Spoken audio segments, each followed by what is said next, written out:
Welcome. Welcome to this moment and this time together, this precious time together. We have Dr. Bruce Lipton with us, and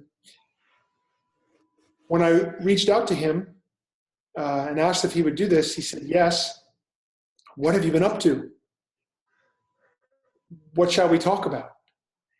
And so programming, storytelling, stories in here, where do they come from?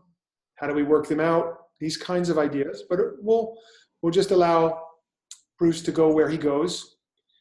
And we are very, very, very grateful for his time and very grateful for his work, which has helped so many people be free from a denser state of consciousness and the darkness, and to understand that we are in fact in the driver's seat and we have things that we can do that affect the way that our own genetics play out and the way that our life will unfold. So we seem to be participating in our own reality. So let's, without further ado, all you guys in the chat bar, show Bruce some love right now. Well, Tommy, I am so honored to be here with you because I so appreciate what you're doing for our planet and for all those people out there, because this is a time of our evolution. This is an upheaval that's going on in the world right now. It's kind of scary for most people because they see things falling apart and it's not really working. It's like, oh my God, this thing's falling apart. I'm going, this is actually the good sign for a very simple reason. Civilization, the way it's been operating, is responsible for what's called the sixth mass extinction of life on this planet. 5 times in the history of this planet, life was thriving, and then some event occurred where between 70 to 90% of all life disappears. We are now approaching 70% of life disappearing on this planet since 1970 is fact. They took a survey of how many animals were on the planet in 1970, and today 62% of those that population is gone. So we're down to 38%. They say the fish will be out of the ocean 2048. It's like a science fiction thing. No fish in the ocean, 2048. Recently, Germany was carrying out a survey of insects in their national parks, and for 27 years. And the latest count of insects compared to when they started 27 years ago is down 75%. And we're looking at this, what's happening on the planet, and it turns out the mass extinction is being precipitated by human behavior. So right away, it says we cannot continue the way we're living on this planet because we're causing the problem. And crisis precipitates evolution, meaning you hit the wall, you got to do something different at this point. We cannot continue what we're doing. And it's a beautiful opportunity because really what we're raising is a higher evolution. And the cool part is it's not a physical change in this evolution. This is a consciousness change. So we're changing consciousness for a very simple reason. As we'll talk about, we've all been programmed. And the significance is that 70% or more of the programs that we've been downloaded with are limiting, self-sabotaging, disempowering programs. And the relevance about that is our understanding about how life works is so confused with the programming that we don't understand who we really are. And to give you an understanding about this is, I was teaching conventional biology about genes controlling life. And that's the concept called genetic determinism, that the genes you receive are actually a blueprint of a life that's unfolding. So there are all these suspected genes, like a gene for alcoholism, a gene for cancer, and a gene for this and a gene for that. To accommodate our experiences, we had to put a gene in to make it work. So I was teaching that in a medical school, but at the same time, I was cloning stem cells, and stem cells are embryonic cells. And if you're listening to this program, you have stem cells for a very simple reason. A human body is made out of 50 trillion cells, and every day we lose hundreds of billions, natural attrition. Cells are just dying all the time. we're still alive because, thank God, we have something called stem cells, which are leftover embryonic cells that replace those cells on a daily basis. So if you're here, then by definition, you must have stem cells. Otherwise, a continuous loss of cells every day without replacing them, you would die. So we have stem cells, and I was cloning a stem cell. And cloning a cell means you put one cell in a petri dish by itself. And in the case of the stem cells, they divide every 10 to 12 hours. So first I put one cell in, then there's 2, and then there's 4, and then there's 8, 16. And after a week, I have 30,000 cells in the petri dish. The relevance about these is that these are all genetically identical cells because they came from one parent. Now, the relevance here is if I change the culture medium, now a little sidebar, this is really critical. Culture medium to grow cells in a plastic petri dish is a laboratory version of blood. That's what the cells live in inside the body, and we make a synthetic version called culture medium. So the composition of blood is synthetically recreated as culture medium. Since I'm creating culture medium, I can change the composition. So I create 3 different versions of culture medium. And I take my genetically identical cells after a week, 30,000 of them, and I put 10,000 into each of 3 dishes. So I have 3 dishes of cells, genetically identical cells in all the dishes, but I put slightly different version of culture medium, changing the composition a little tiny bit. And in dish A, culture medium A, the cells form muscle. In dish B, culture medium B, different variation, the cells form bone. And in a third dish with yet a slight change in the culture medium, environment C, the cells form fat cells. Well, this is completely blowing my mind because I'm telling everybody in the medical school classroom genes control life, and then in the laboratory it turns out, hey, all these cells were genetically identical. The fate of the cell was determined by the environment in which the cells lived. And that was completely different because we have been programmed with a belief. Genes turn on and genes turn off and genes control things. It's like, well, this is totally false. Totally 100% false. A gene cannot turn on and off. A gene is a blueprint. It is no different functionally than a blueprint in an architect's office. I say, why is it relevant? So you go into the architect's office, you say, is your blueprint on or off? And they look at you like, what, are you crazy? It's a blueprint. It's no on and off. I go, that's the point. It's whether you read the blueprint or you don't read the blueprint. That's the new biology. The reading of the blueprint is not based on the blueprint. It's really based on what's going on in the environment and what our perception is of that environment. And you say, well, how do I connect the two? So basically, you know, let's just go back if I can try this, and I would love it to work. So let's see, where's my, here it is. Let me put this on. This is give you some pictures right here so we can talk about what was going on. Let's go this way. I start with putting one cell in the petri dish. It divides every 10 to 12 hours, 2, 4, 8, 16, 32, and after a while, 30,000 cells in the petri dish, right? But I change the environment and add cells into 3 dishes. In environment A, they form muscle. Environment B, they form bone. Environment C, they form fat cells. I go, okay, what's the conclusion? It's like, oh my God, it's the environment and the perception of the environment that is controlling the genetics and the biology. And you go, well, why is that relevant? I say, the program that we've all been led to believe is that genes turn on and off by themselves and we don't control them. I said, what's the meaning of that? The meaning is, what have you learned from that belief system? And the answer is this: genes control your life and you don't control your life. You're just the unfolding of gene programs, and you got those gene programs through your family, so you become a victim of your heredity. And all of a sudden we start to say, oh my God, my behavior, my biology is being controlled by factors outside of my control. And when we believe that, we give up personal power. And we say, oh, I'm just a victim of the genes. And it's like, okay, is this truly true? And the answer is no. Why? Because it's the environment that was controlling this activity. And I say, well, this is the new science called epigenetics. You need to know this this is the revolution in our civilization.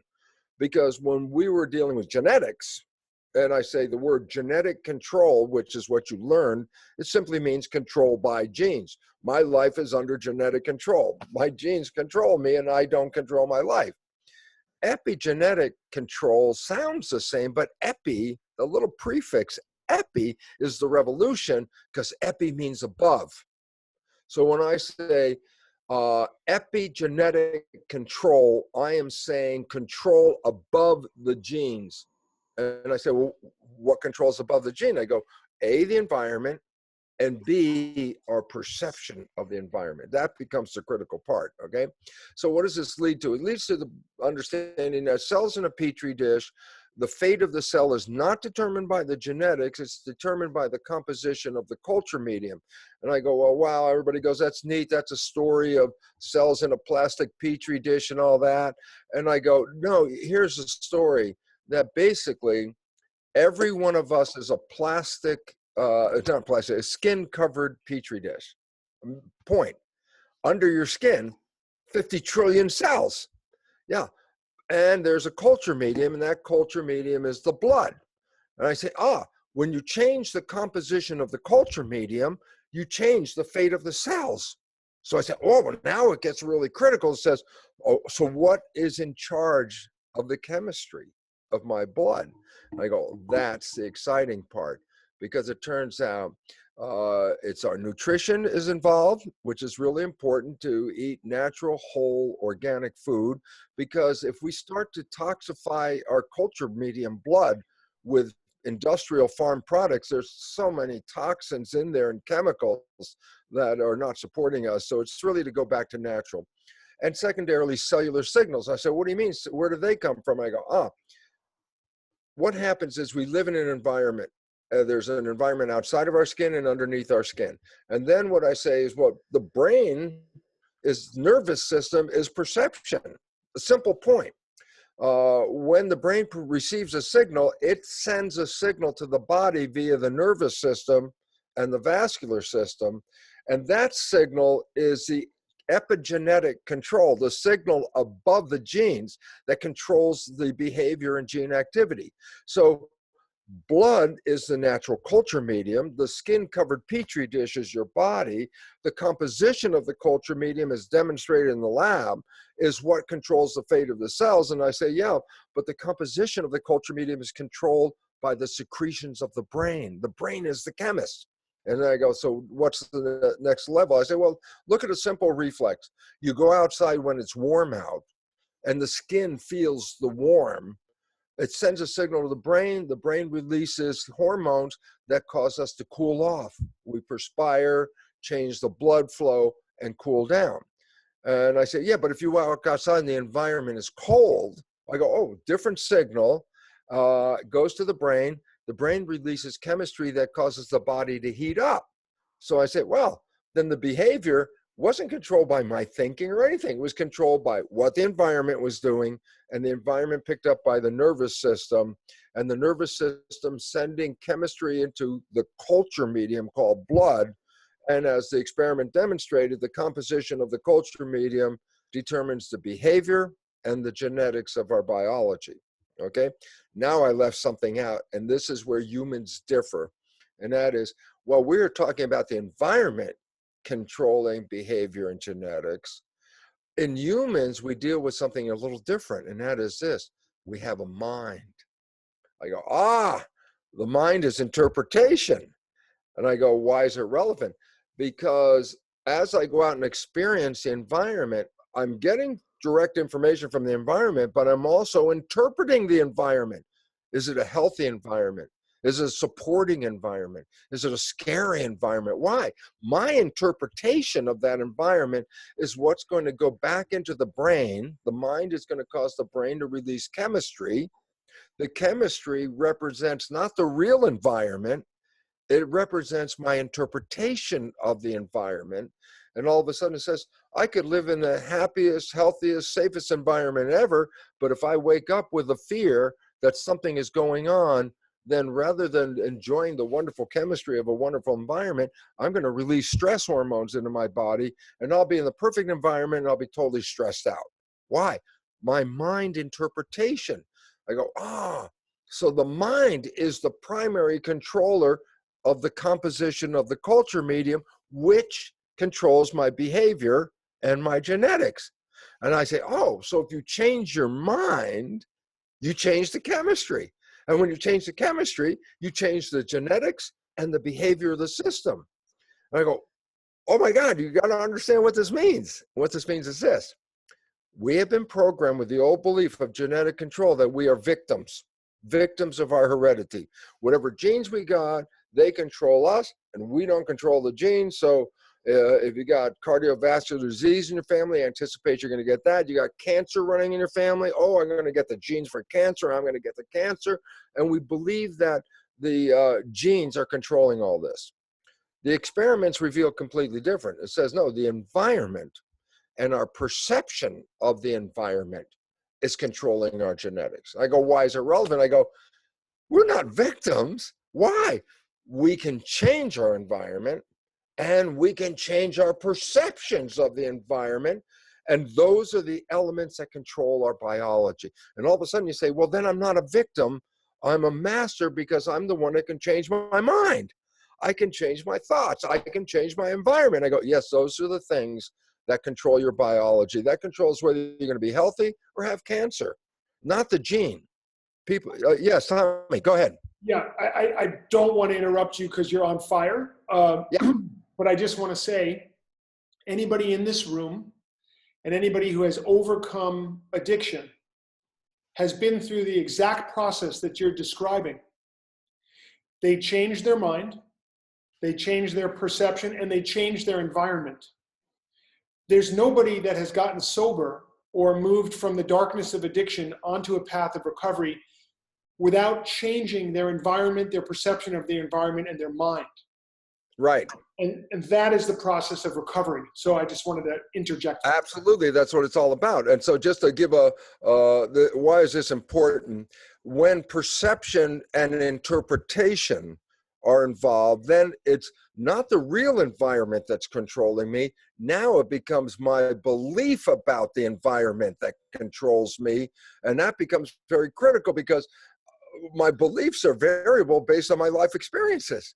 And if I change my belief, I change my life. As a matter of fact, when people have a cancer and then they experience what is called a spontaneous remission and the cancer disappears, inevitably, the thing that drove the remission was a change in belief.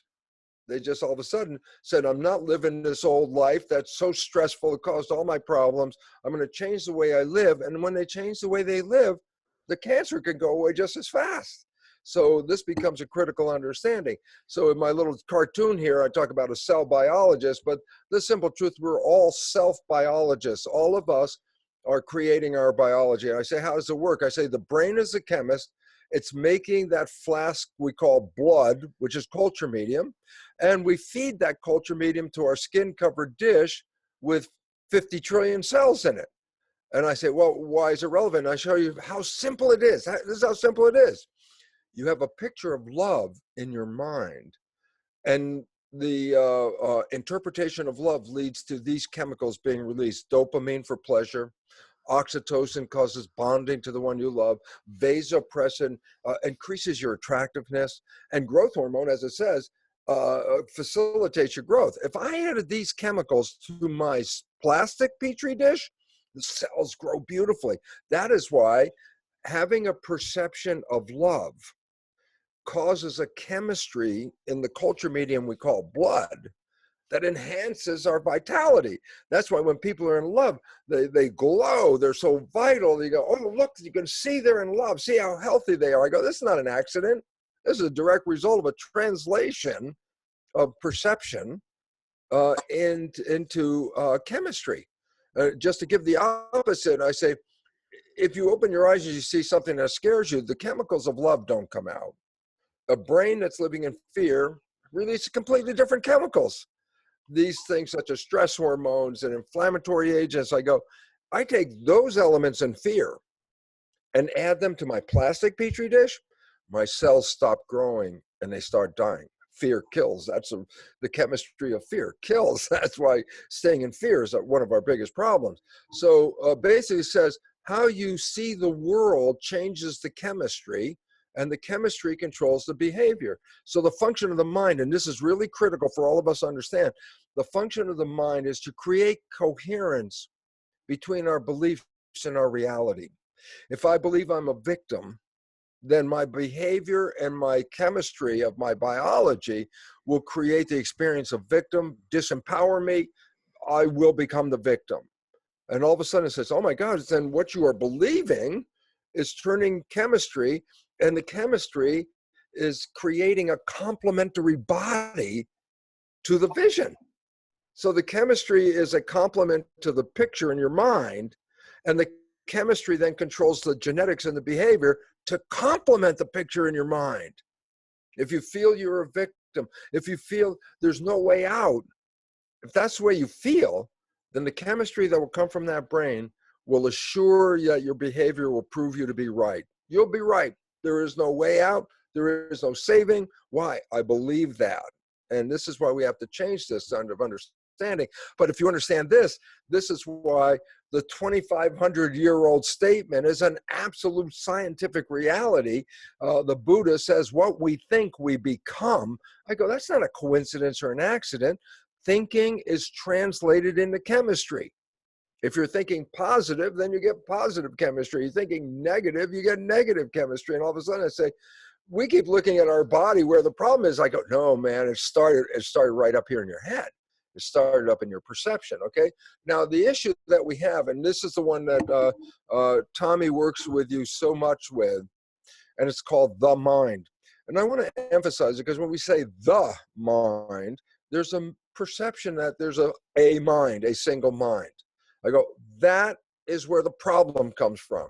There are two minds that are interdependent, two minds that work together but have different functions and learn in different ways, and that's where all the problems come from. So I said, well, what are the two minds? Well, the latest evolution of the mind is right behind our forehead, right here. And this is called the prefrontal cortex. This is the seat of what we call conscious mind.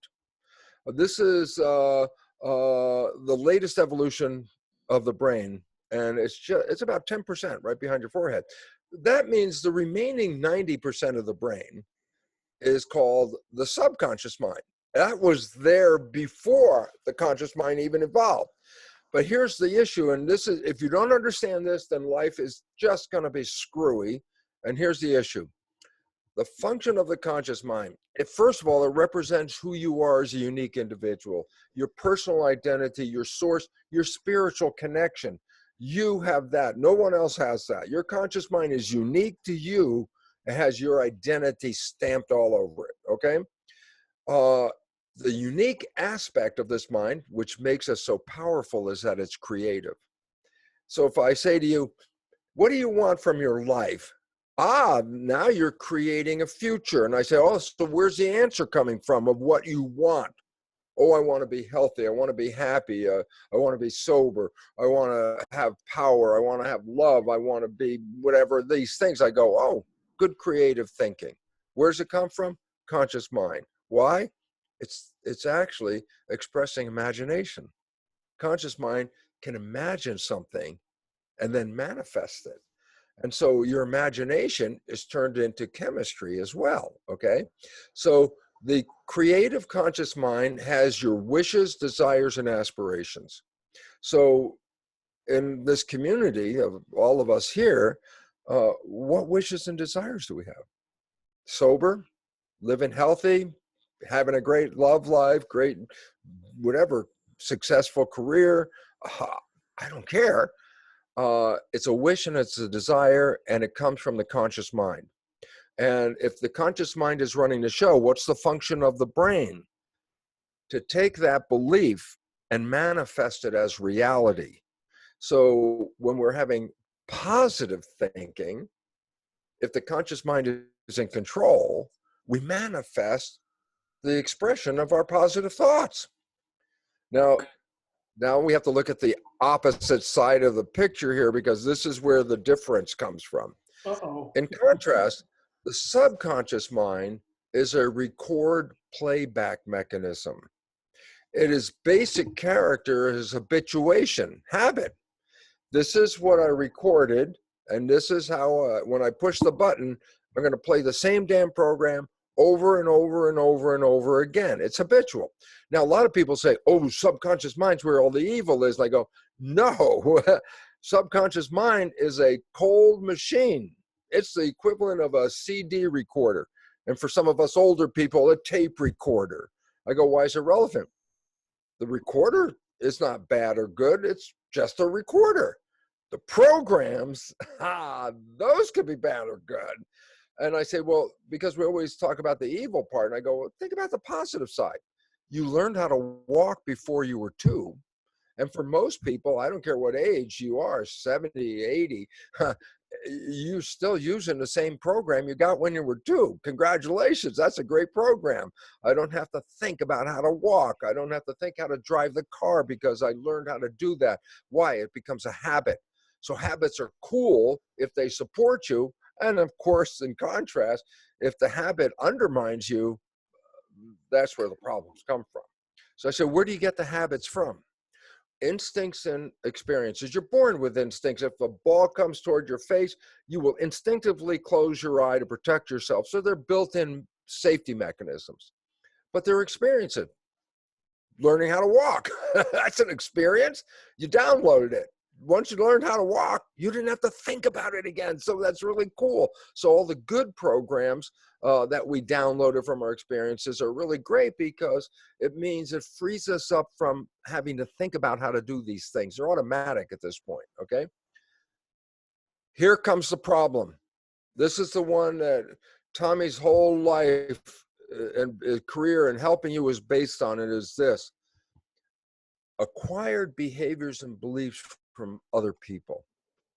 That's the predominant source of the programs in the subconscious mind. They came from other people. We didn't even experience them. So for example, if you grew up in a family where there's bigotry, I go, well, what's relevant about that? I go, you're a kid in that family. You're an infant. You've never even seen one of these people that your parents are talking about. Your parents are talking about those people, they're the worst, blah, blah, blah, blah. And you don't even know who they are. But guess what? You now have a program. If you ever see one of those people, it will be the stimulus to kick in the program and you become a bigot yourself. And you never even knew one of these people. So you became a bigot without even experiencing them. And I go, if you understand that, then you start to recognize how many of our behaviors were programmed into us that we never experienced, but control our lives anyway. And that's where the issues that we have to deal with for the most important reason. And I say, we all have been programmed. There's not one human that hasn't been programmed. You say, well, why should I be programmed? So analogy, you go to the Apple store, you buy a brand new iPod, you take it out of the thing and the box, and it's brand new. And on the front, it's called the touch screen. The touch screen is creative. Make a playlist, adjust the EQ, change the volume, rewind, fast forward. You control that live. So that's the creative part.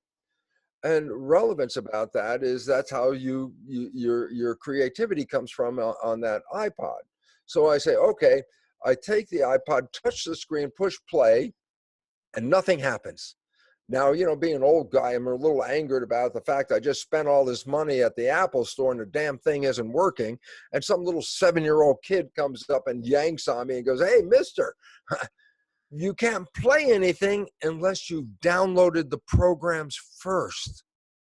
So the idea is the hard drive is a memory. And once you have a memory, you can use the creativity to work with that memory. The touchscreen is equivalent of the conscious mind, and the memory is the subconscious mind. And the reason why this is important is if a child could speak the moment it was born, it's coming out of the birth canal, and we're all gathered around as the birth of this child is just happening, and the baby's head comes out of the birth canal, and we look at the baby, and the baby's looking around, and we say, tell us something. And the baby goes, I don't know anything, I just got here. And I say, in order to be conscious, you first have to have some programs. You got no programs, you got nothing to be conscious of. So before the conscious mind actually begins to engage, the first part of our life is downloading programs. So when consciousness kicks in, we have programs to play. So I go, oh, well, let's look at this in regard to our development. And I go, when you put wires on a person's head, it's called EEG, and we could read brain activity. And when you read the brain activity in an adult, there's a whole range of different vibrations, high and low vibrations. I go, when a child is born, it ramps up from a low vibration to a higher vibration as it matures. So for the first year or so of a child's life, it is primarily in delta. And you go, delta? I go, unconscious or sleeping. Yeah, because a new baby spends most of its time sleeping. So its brain activity is the lowest one, called delta. But by age 2, before age 2 and up into age 7, the brain of a child ramps up to a higher vibration called theta. Theta is imagination. That's how a child riding a broom does not see it as a broom. To that child's mind, at that very instant, that's a horse. It has every characteristic of a horse. The mother says, give me the broom. The child's like, I don't even know what you're talking about. I'm on a horse. Imagination, theta. By age 7, the next higher level of vibration kicks in, and that's called alpha, and that's calm consciousness. And then by age 12, we ramp up one more time, and that becomes beta. That's higher consciousness, engaged active consciousness. This is why education of a child is different before age 12 versus education after age 12. Before age 12, it's simple consciousness. After age 12, complex active consciousness. So you're not going to give a 10-year-old a calculus problem. It's a little bit beyond them. But after they're 12, they're getting ready, okay? And you look at my chart and I go, everything's really cool, except the most important thing, which I didn't emphasize until right now, is when did consciousness kick in? The answer is age 7. So I say, well, then we were not conscious in the sense of conscious processing brain function until age 7. I said, yeah. I said, well, then what was happening before age 7? I go, predominantly theta. I go, what's theta? Theta is hypnosis. Theta is programming. A child is in theta for actually the predominant activity, it actually begins before birth, but it continues up through age 7 primarily. I say, why is it relevant? Because this is enculturation. This is, how do I learn? Just stop for just a moment, because I can't go in for all the details, but how many details are necessary, think about it, to be a functional member of a family and a community? Oh my God, thousands. I mean, just for example, how a father talks to his own kid is not the same how the father talks to the neighbor's kid. It's not the same how the father talks to the mother, which is different than the father talks to the neighbor, which is different than the father talks to the policeman. And all of a sudden you start to say, oh my God, there's so many rules. I go, how is the child supposed to learn these? And the answer is, because we're in theta hypnosis. Theta is hypnosis. All the child has to do is observe the world around them. It's a record camera. It's like a video camera. The mind, everything they record, everything they see is not in the conscious mind. That doesn't kick in until age 7. Before age 7, everything you've experienced is recorded in the subconscious mind. These are where the basic programs of how to become that member of a family and that community come from. I say, yeah, but where the program actually come from? Observing other people, your mother, your father, your family, and your community. I go, why is it relevant? And the answer becomes very clear. The fundamental programs that are downloaded into our system that consciousness will use once it appears, those programs didn't even come from us. They came from other people. And consciousness not working means that nobody filtered those programs. Is this a good program or bad program? Well, there's nobody there to filter. Consciousness isn't working. It's straight download. So the fundamental behaviors of our lives are programmed in that first 7-year period where we are hypnotically downloading behavior of other people. And then when you become conscious, you use the programs that you have. And therefore, that's how you became a bigot. You downloaded bigotry, you didn't even know what the hell bigot was. But after age 7, when you start to get a comprehension and a consciousness, you're going to go back to that program, you're going to be a bigot. Yes, Tommy. So can I just want to bring this to the topic of Yes. everyone in the room who is become someone who struggled with some form of addiction. So Yes. is this to say that in the first 7 years of our life, obviously we didn't learn how to smoke pot necessarily. We didn't learn how to drink necessarily, but we did learn, maybe. But more core to that is we learned how to avoid pain or avoid discomfort. Yes. In a certain kind of way. Would you agree with that? 100%. And I'm going to tell you, where did it start? Remember, the culture medium is selecting the genes and the behavior. I say the culture medium is the blood. I go, cool. I go, but you were a fetus and you were inside a womb and you were nourished. I go, but what were you nourished with? Mother's blood. I go, oh, so the mother's culture medium crossed into the womb, and that became the culture medium for the cells called the fetus, okay? And I go, why is it relevant? And the answer is this: because in the early days, we say, what was the contribution of a mother to the child's development? In the early days, she eats well, she takes vitamins and supplements, she exercises. I go, that's all that was required of the mother. I say, why was that all required of the mother? Because at those days, genes were thought to control life. So if genes controlling life, all the mother had to do was just provide nutrition. Bottom line, no problem. Genes would unfold and do the rest. But that belief is false, because we now know epigenetics, environment, and the culture medium is selecting the genes and the behavior.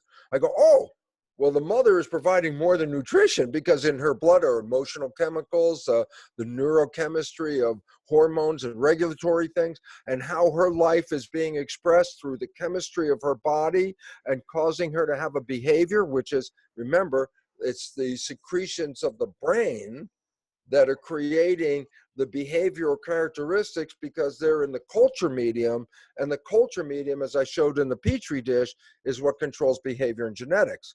So the relevance about all this is a child is being programmed in utero, especially the last trimester. And I go, what's the programming? So to make a simple understanding, let's talk about a song. A song has lyrics and music. Point. In the development of our emotions, we make the music first. The music is the mother's chemistry of her emotions coming through the womb.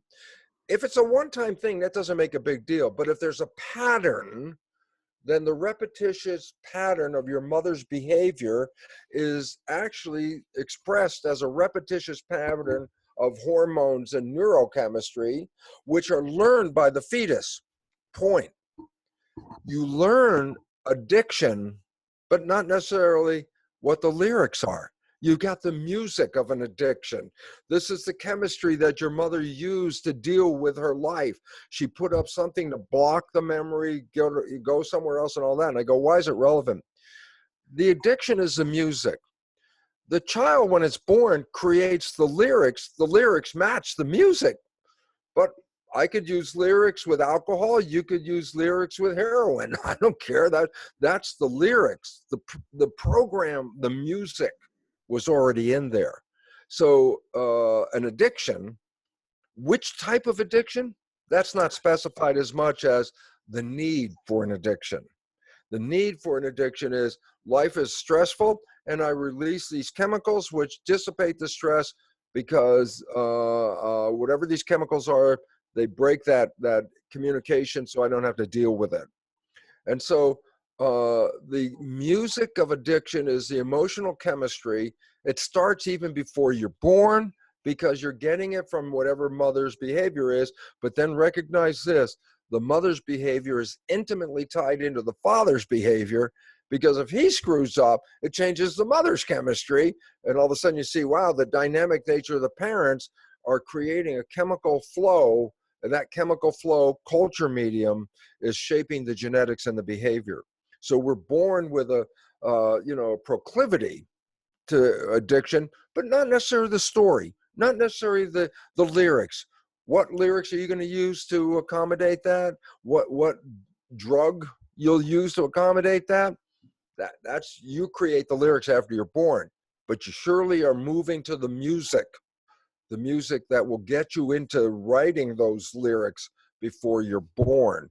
So that's where that comes in. So the issue that most of us have is on the second thing called self-identity. This is where the biggest problems of addiction come from. Who are we? Well, how do you know who you are?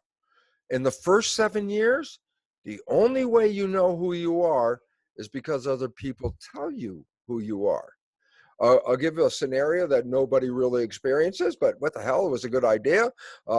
Your parents say to you all the time, you're the smartest, most lovable, the most wonderful child that ever happened. You could become anything. You can do anything. You're powerful beyond belief. You are so and so and so and so. And I go, that's great. Why? Because that's a download of a program that if you use that program, it's going to give you a very positive life. But we know 70% of that downloaded program is actually disempowering program, okay? And so we're getting disempowering music and we get disempowering identity. Who am I?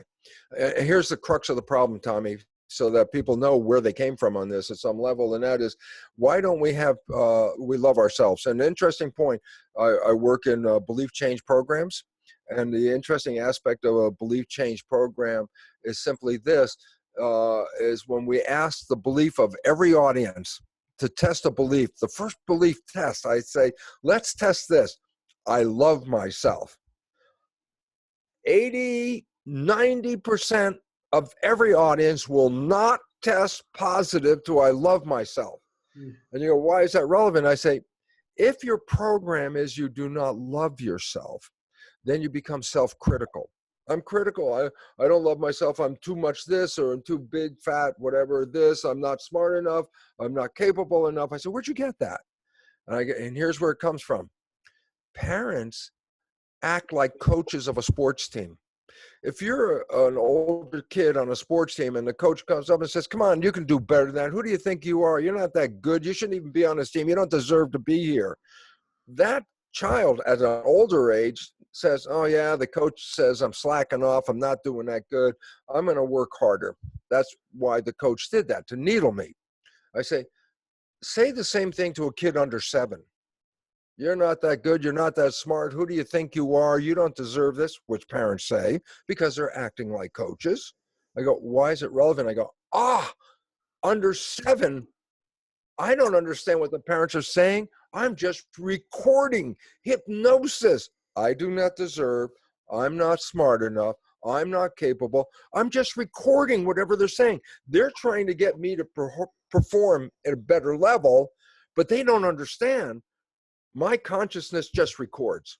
So I say, what's our subconscious data? I say, most of it is not good enough, not deserving, not lovable enough. And I go, yeah, the mass majority. That's why 80 to 90% of people will not test positive. I love myself because the critical downloads that occurred in the first 7 years have made us feel less than loved, disempowered, weak, whatever these things are. And I go, wow, so these are the programs in the subconscious mind. And then I go, yeah, but the conscious mind's creative. That's the one that says, I am smart, I am capable, I am healthy, I can do any darn thing I like. I go, that's great. Here's the problem. It is recognized now that we're only using the conscious mind at most 5% of the time. Most people, 1% of the time. I go, wait, what do you mean? How come my conscious creative mind with wishes and desires and the things that I really want is working so infrequently? And the answer is this. The subconscious mind is the equivalent of autopilot. I go, relevance? I say, here's where the whole thing falls apart. we'll make a little point right here. I'll ask my dear friend Tommy. I say, hey, Tommy, what are you doing on Saturday at 1 o'clock? Now, where's that answer, Tommy? Is it on your desk? Where is it? Behind you? Look on the floor. See if the answer's there. No. Oh, where's the answer, Tommy? Inside. Ah, that is the crux of the problem. When you are thinking, the conscious mind is directed inside to seek the answers or whatever we're thinking about. What am I doing tomorrow? What happened to me last week? What do I want? What do I don't want? I'm thinking. 95 to 99% of the day, we're in thought. The result is, as according to cognitive neuroscientists, we are conscious of only about 5%, and that's the higher level. Most people are about 1% of the using the conscious mind, because when we're thinking, we go on autopilot. In other words, you're walking down the street, you have a thought, your conscious mind goes inside. Doesn't mean you stop walking. You're still walking. Yeah, but now it's under the control of subconscious autopilot. Driving the car, you get involved with a conversation with somebody, you look out the window and you realize, God, I haven't paid attention to the road the last 5 minutes. Of course, your passenger loves to hear that. Hey, guess what? I haven't watched the road for 5 minutes. They don't want to hear that. But the reality is what? You've been driving 5 minutes. And I say, tell me what you talked about. Oh, conscious mind remembers. Conscious mind was having, oh, we talked about this, this, and this. And I go, tell me what was on the road. And all of a sudden it's like, I didn't see it. I didn't notice it. Your subconscious was driving the car. Subconscious is 1,000,000 times more powerful a computer than conscious. In fact, when you're in danger, the car is sliding out of control, the system shuts off the conscious mind. It's too slow. If you're in a car spinning out of control, going, oh, it's like, no.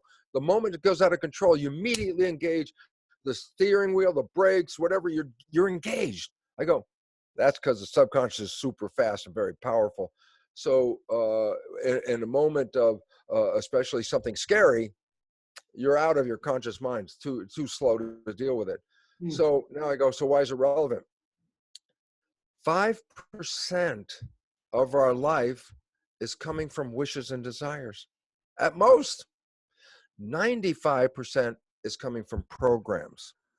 We've all been programmed. And the fact is very simple, and it says this: you're operating wishes, desires, and aspirations, the thing we seek, the thing we want. I want to be healthy. I want to be happy. I want all these things. Great. I go 5%. 5%. 95% is coming from subconscious. So are you experiencing wishes and desires? And the answer is no. Most people are suffering under struggle. I say, where'd the struggle come from? Subconscious, acquired behavior and belief. We were downloaded with life's tough, life's a bitch, life's not easy, life's not good, and all these things. I go, well, that's subconscious belief. What does that? Disempower me. So we're really not running from what we want. You want to be sober? I say, great. 5% conscious mind. 95% is not coming from I want to be sober. It's coming from the program that actually caused you to have the addiction. So 95% of the day, unconsciously, you're going to sabotage yourself. It's everybody, not just you, everybody. It just depends on how bad the sabotage is. Some of us got some real crap programs. And when we play them without thinking, that's when it all falls apart. So that's the programmed mind, and that works 95% of the time. So the movie The Matrix is not science fiction, it's a documentary. There's not one person who has not been programmed on this planet. And I go, why is it relevant? And the answer is because most of the programs are disempowering. And there's a range. Some just trip over things, and other people fall flat on their face based on the nature of the program. So the issue is this. Yes, in your lucid moments when your conscious mind is working, you go, I don't want this life. I want to be healthy. I don't want that addiction. I want to have this life. And I go, this is really great. And I go, the only problem is it's only 5% of the time. And as a result, unconsciously, you're playing these programs. So let me close this little bit here with this story, which I've been saying 20 years in lectures, same story, because it's that profound. And here's the story. I'm sure sometime during your development, you had a friend and you were very close to your friend, so you knew your friend's behavior very, very well. And you happen to know your friend's parent. And one day you see your friend has the exact same behavior as their parent. And of course, this amuses you. So you want to tell your friend right away. So you go, "Hey, Bill, you're just like your dad." And then you back away from Bill because Bill will inevitably go ballistic. "How the hell can you compare me to my dad?" And so everybody laughs because they're familiar with it. And I go, "Why is this a profound story? Why?" And the answer is this. Everybody else can see that Bill behaves like his dad. Who's the one that doesn't see it? Bill. You go, "Why can't he see it?" And I go, "Why is he playing his dad's program?" Because his conscious mind was busy. Oh, so when your conscious mind is busy, whatever's coming out of subconscious, you can't see it. It's blind. It controls you. It's working 95% of the day. And all of a sudden it says, "Oh my God, then if I need to take my power back, then the first thing I have to do is recognize I am not living from my conscious wishes and desires and creativity. I am living from programs, most of them disempowering. And all of a sudden, my life is not a reflection of what I want, wishes and desires, conscious mind." And I'll just close because there's three last couple of slides, and simply this. The idea that you have been programmed is not new. Give me a child for the first 7 years and I'll give you the man. It's been around for 400 years. What are they saying? Exactly what we know in science. 7 years is programming. Whatever program you get in that 7 years, 95% of your life is going to be playing that. So whatever I put in the first 7, you will become. It's not new. And there's one way out, and that's take the red pill, get out of the program. And I say, most of us at one point, for some period of time, not too long for most, but for some period of time, we took the red pill and our life was completely changed instantly. And I say, "What was that?" And now we know what it is. What it is this. When you fall in love, that's an example. It's not the only one. We experience what's called the honeymoon effect. I say your life could suck every day. And then you meet this person and 24 hours later, it's like, "Oh my God, life is so beautiful. I love my life. Life is so great." And I go, "What happened in 24 hours that life sucked and now it's heaven on earth?" And the answer science has found out very simply is this, that state of exuberant health, which is where all the good hormones come out from the idea of love, that abundant life energy, that people that are in love, man, they go for days having great love, and the honeymoon experience, the heaven on earth experience. Where did it come from? And here's the answer. A wandering mind is an unhappy mind. This is a science article. What does the title mean? Simple. When your conscious mind is wandering, you're playing the subconscious. By definition, 70% or more of those programs are disempowering and self-sabotaging. So when the mind is wandering, conscious mind is wandering, you are left with programs of disempowerment, 70% of them or so, okay? What they found out is, what created the honeymoon? And the answer was, they found that most people, when they fall in love, keep their conscious mind present instead of thinking. They stay what is called mindful. They keep their mind in the present moment. Why? Well, if you've been looking for this person your whole life and they showed up, this is not the time to be thinking. This is time to be present. So we become mindful without knowing it. And I go, why is it relevant? Because it's the first time in your life that your programs are coming from your creative conscious mind and not coming from the subconscious. And the moment you stop playing the subconscious programs, you created heaven on earth.